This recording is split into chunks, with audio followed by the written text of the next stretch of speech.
Gold, trusted gold buyers. మీరు తాకట్టు పెట్టిన బంగారాన్ని విడిపించి ఈ రోజు ఉన్న మార్కెట్ ధరకు కొనబడను. Welcome to iDream media.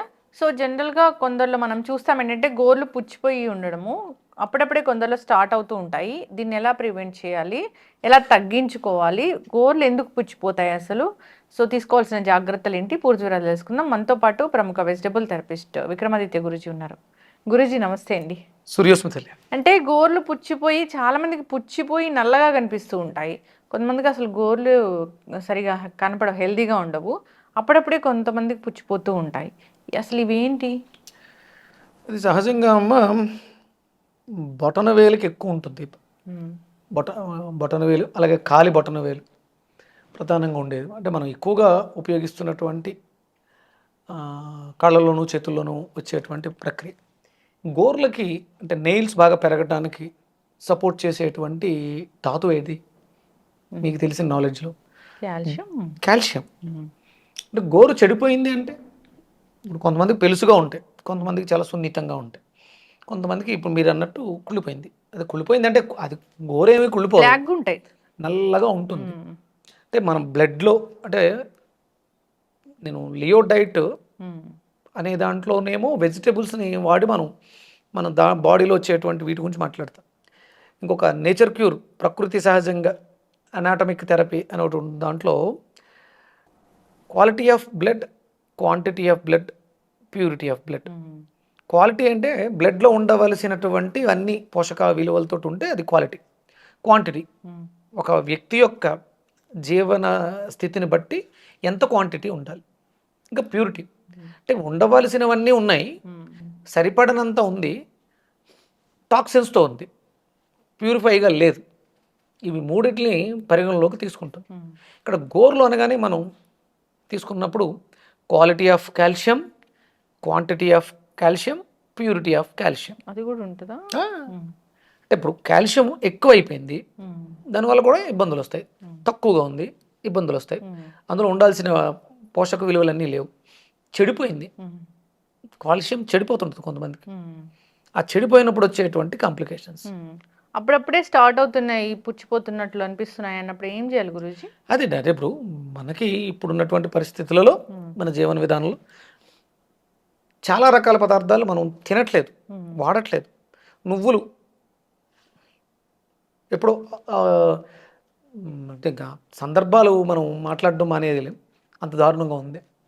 అవి కంపల్సరీ మన జీవనానికి అవసరమైనటువంటి కొన్ని ఉన్నాయి. అయితే ఎక్కువైపోతుంది, లేకపోతే అసలు లేకుండా పోతుంది. నువ్వులు బాగా అవసరం, ఆడవాళ్ళకి మరీ అవసరం. ఈ సమస్య నీళ్ళల్లో ఉండి వంట చేసే అంటులు తోమేటువంటి ఆడవాళ్ళకి, అలా ఈ పనులు చేసేవాళ్ళు నీళ్ళలో ఎక్కువ ఉండి పనులు చేసే వాళ్ళకి ఎక్కువ వస్తుంది ఫంగస్. ఈ ఫస్ట్ ఆ ఫంగస్ వచ్చినా అది డ్యామేజ్ అయిపోయేంత డెలికేట్గా ఉంది. అందుకని మనం చేస్తున్నటువంటి పనిని బట్టి మనకి దానికి తగ్గ పోషక విలువలు ఉన్నటువంటి ఆహారాన్ని తీసుకుంటున్నాం. కొబ్బరి తింటున్నారు తల్లి, దేవుడు కొడుతున్నాం, అక్కడ ఊళ్ళో వదిలేసి వస్తున్నాం. ఇవన్నీ మనం రెగ్యులర్గా తినాల్సినటువంటి పదార్థాలు. అందుకే అంత అద్భుతమైనటువంటి పదార్థాలని భగవంతుడు మన కోసం ఇచ్చింది. దీన్ని దృష్టిలో పెట్టుకుని మనం ఇప్పుడు అందరి దృష్టి అంతా కూడా ఇవేమీ లేవు. విటమిన్ డి, ఏ, కాల్షియం ఇవేమీ లేవు. ప్రోటీన్ బాగా తీసుకోండి, ప్రోటీన్ ఎక్కువైపోతే వచ్చే ప్రాబ్లమ్స్ చాలా వస్తున్నాయి. ప్రోటీన్ ఎక్కువైపోతే గ్లూకోజ్గా మారుతుంది, చాలామంది చెప్పారు ఈ మధ్యకాలంలో. ప్రోటీన్ ఎక్కువైపోతే కాల్షియం చెడిపోతుంది. ఒక వ్యవస్థ చెడిపోతే దాని ప్రభావం అన్నిటి మీద ఉంటుంది. మనకి ఫుడ్ పిరమిడ్ అని ఉందిగా, ప్రోటీను, కార్బోహైడ్రేట్స్, ఫ్యాట్స్. ఇవి బయట నుంచి ఇమ్మని కాదు, నువ్వు ఇచ్చినది ఈ మూడుగా డివైడ్ అవుతుందా లేదా, నీ బాడీ దాన్ని తయారు చేస్తుందా లేదా. బయట నుంచి ప్రోటీన్, బయట నుంచి కార్బోహైడ్రేట్స్. అన్నం కార్బోహైడ్రేట్గా మాట్లాడుతున్నాం, అన్నం అది దాన్ని కరెక్ట్గా మనం వాడుకోవాల్సిన విధంగా వాడుకుంటే అన్నం ప్లస్ దాంట్లోకి కావాల్సినటువంటి కూర కంపల్సరీ. అన్నాన్ని మనం తినేటప్పుడు ఆవు నేతితో అభికరించకపోతే అది విషతుల్యము అంది శాస్త్రం. ఎక్కడ వాడుతున్నాం? గీ వాడుతున్నావా? గీ వాడే అంత పశు సంపద ఉందా? ఇవన్నీ కూడా డెఫిషియన్సీసే. అంటే ఒక చిన్న గోర్లు పుచ్చిపోవటం అనేది రేపొద్దుట పెద్ద పెద్ద ప్రమాదాలకి కారణం అవుతుంది. అందుకని దృష్టిలో పెట్టుకోవాలి. ఫంగస్ ఇన్ఫెక్షన్స్, మనకు వచ్చేటువంటి రుగ్మతలు అంటే ఎక్కువ చూడండి, మట్టి ఆ సందుల్లోకి వెళ్ళిపోయి పుండు పట్టేస్తుంది, చాలా పెయిన్ కూడా వస్తుంది. అది అంత ఇది కాదు. నేను అంటే చిన్నప్పుడు బాగా మట్టిలో ఆడుకునే రోజుల్లో బొటనవేలు మధ్యలో ఆ మట్టి దూరిపోవడం ఇలాంటివి జరిగేవి. చాలా కాలం నేను మా అమ్మగారిని కూడా చూశాను. గోరు పుచ్చిపోయి అది తినేసినట్టు అయి ఉండడం, తర్వాత దాన్ని కట్ చేస్తూ ఉండడం, క్లీన్ చేయడం, ఇలా మళ్ళీ రికవరీ అవ్వడం. అంటే ఆహారం ఎప్పుడైతే మారుతుందో, ఆహారంలో అన్ని పోషకాలు ఉండాలమ్మా. సాత్వికమైనటువంటి ఆహారంలో ప్రకృతి సహజమైనటువంటి ప్లాంట్ బేస్డ్ ప్రొడక్ట్స్లో మాత్రమే మీకు ఆరోగ్యం దొరుకుతుంది. మీరు సప్లిమెంట్స్, కాల్షియం సప్లిమెంట్లు తీసుకున్నా ఈ సమస్య పెద్దదవుతుంది. అవి అంతవరకు ఉపయోగపడతాయి, అందులో ఉపయోగపడేవి కొంతే ఉంటాయి. మిగతాదంతా టాక్సిన్స్, కెమికల్సే కదా. బాడీ అది దాన్ని డిజాల్వ్ చేయలేక చాలా ఇబ్బంది పడిపోతుంది. ఇవన్నీ కూడా మనకి ఎలిమినేషన్స్ ప్లేసెస్లో ఇబ్బంది పెడుతూ ఉంటాయి. గోర్లు చివర ఎడ్జ్ అది అక్కడ పెరిగిపోవడం, యూరిక్ యాసిడ్ పెరిగితే కాలు చివర బొటన వేలు దగ్గర నీరు చేరుతుంది, ఇవన్నీ రెడ్గా అవుతుంది.